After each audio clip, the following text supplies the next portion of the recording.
Good afternoon. Thank you for being here. Buenas tardes. My name is Suheili Bautista Carolina. I have 1,000 jobs, but I'm here representing the Brooklyn Museum and also the Caribbean Cultural Center African Diaspora Institute. So it's my pleasure to introduce Dylan, Bryce, Ben, and Abby today. I'm going to read their bios, I'm going to bring them out, and then afterwards I'll ask them a prompt question, and then we'll have a little dialogue. So first up is Dylan. Dylan A.T. Minor is a Wissacodiwinini artist, activist, and scholar. He is director in American Indian and Indigenous Studies and associate professor in the residential college in the Arts and Humanities at Michigan State University. An adjunct curator at the MSU Museum, he is a founding member of the Just Seeds Artists Collective and on the board of the Michigan Indian Educational Council. Dylan? Thank you.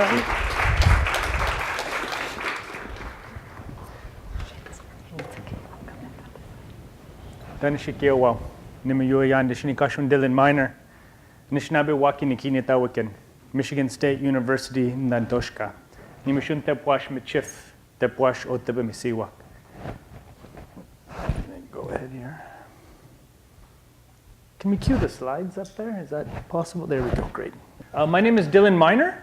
I'm an artist, activist, and scholar. I'm a member of La Nation Michif, an indigenous nation known to our Cree cousins as Otebemisiwak, people without bosses, and our Anishinaabe kin as Wissacodiwinini, that is the people of the burnt wood. Next slide, please. It is a privilege to be speaking with you today, and as always, I'm thankful to be breathing clean air and drinking clean water. But unfortunately, this is not something that we can all equally say. I give thanks to the ancestors and the spirits of this place, and it's an honor to speak to you from the Charles H. Wright Museum of African American History. Detroit, like all Mikinak-Minis, that is Turtle Island or North America, is occupied indigenous land. In the Great Lakes Basin, we call this larger territory Anishinaabe and acknowledge it as Three Fires territory.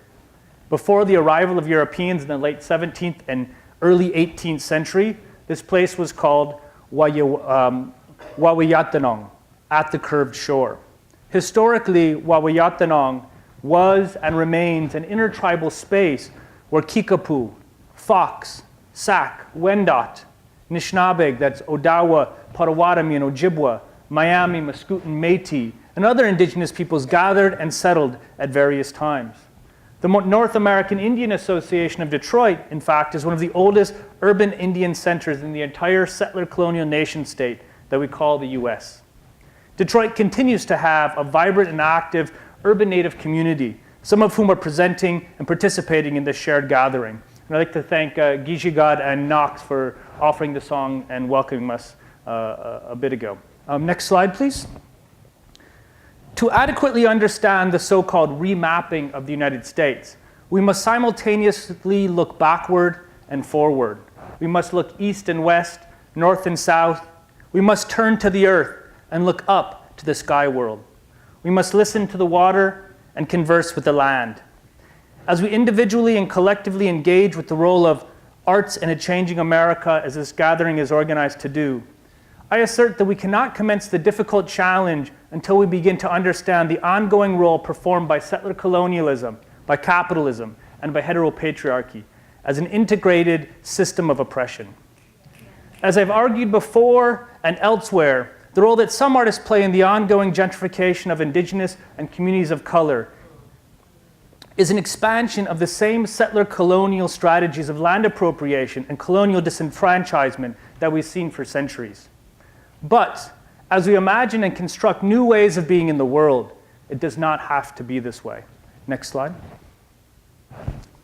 As a Métis person, that is an indigenous person of mixed Aboriginal and settler descent, whose indigenous community formed our sovereignty during and against French, English, Anglo-American, and Anglo-Canadian colonial regimes. My ancestors played a complicated role in the history of the Great Lakes and the Canada-US borderlands. They both fought against the Americans in the War of 1812, yet helped settler cartographers map the Great Lakes.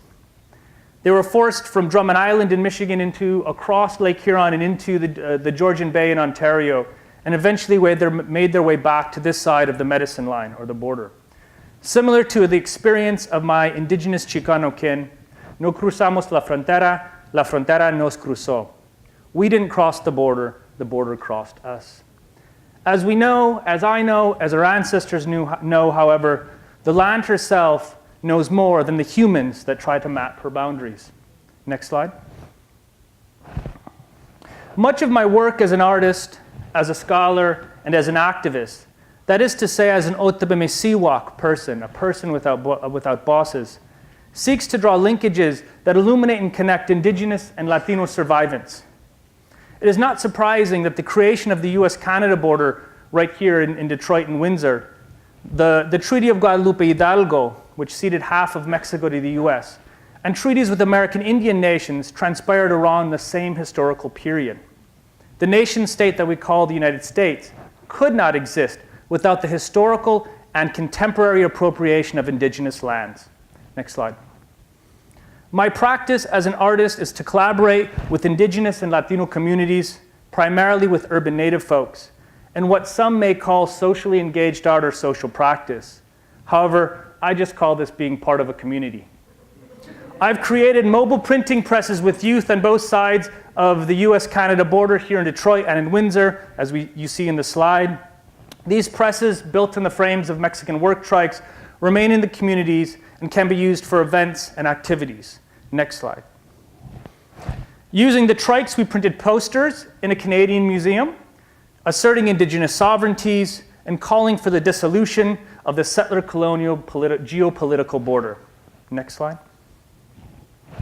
I have an ongoing project, ANISHINAABENSAG, BIIMSKOWEBSKIGEWAG, Native Kids Ride Bikes, where I host workshops and build lowrider bikes primarily with urban Indigenous youth, often engaging fluent-speaking elders and other communities community members in the process.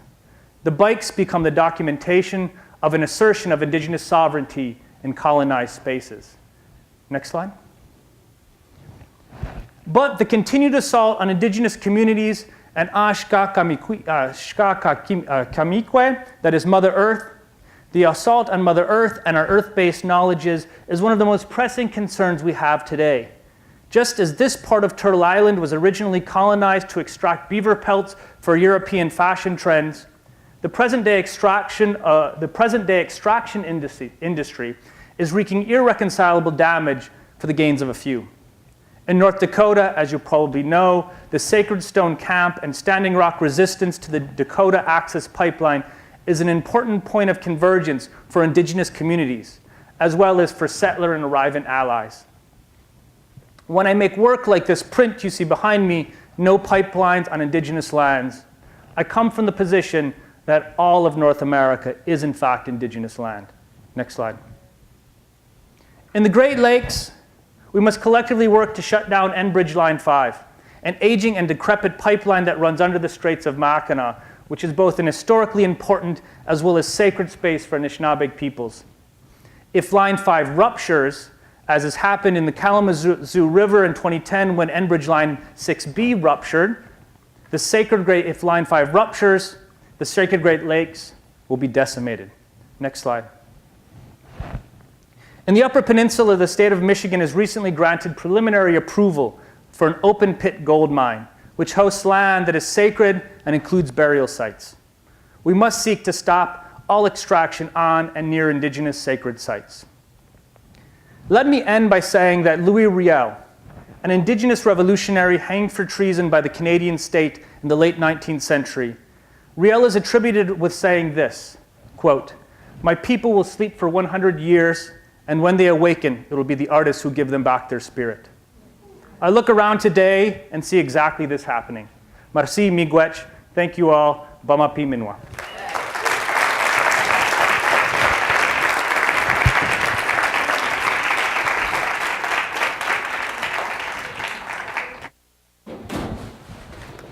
One of the questions that I have for you, you talked about solidarity being in community, and something as that concept being some sort of like a fundamental concept of humanity. So a question is, how can people who are not indigenous to the United States, which is everyone who's not native peoples, better educate themselves and align themselves with some of the issues that you're talking about, including specifically ecological violence, which is such a fundamental part of your work. Right. Well, here in the city of Detroit, there's lots of exciting work going on. Knox and Gija Goddard, Christy Bieber are doing great work here in the city. There's some important cultural institutions in the city.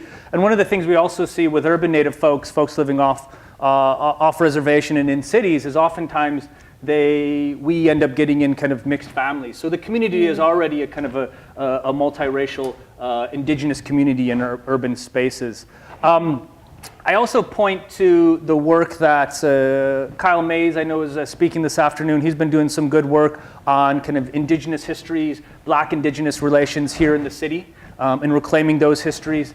And I'm also kind of drawn to the work of Jody Bird, who's talked about the differences, historical differences and understanding of indigenous histories in relationship to settler peoples, those whose ancestors came by choice, and arrivants, basically those whose ancestors came here not by choice. Yes. And I think if we look at some of the current projects happening, some of the existing solidarity networks, we're seeing that they're already happening. Standing Rock shows a lot of folks going out in solidarity. Lots of cities we're seeing these relationships happening. I don't know more a few years ago as well, kind of presented these issues on a larger scale. Thank you. Thank you very much. Well,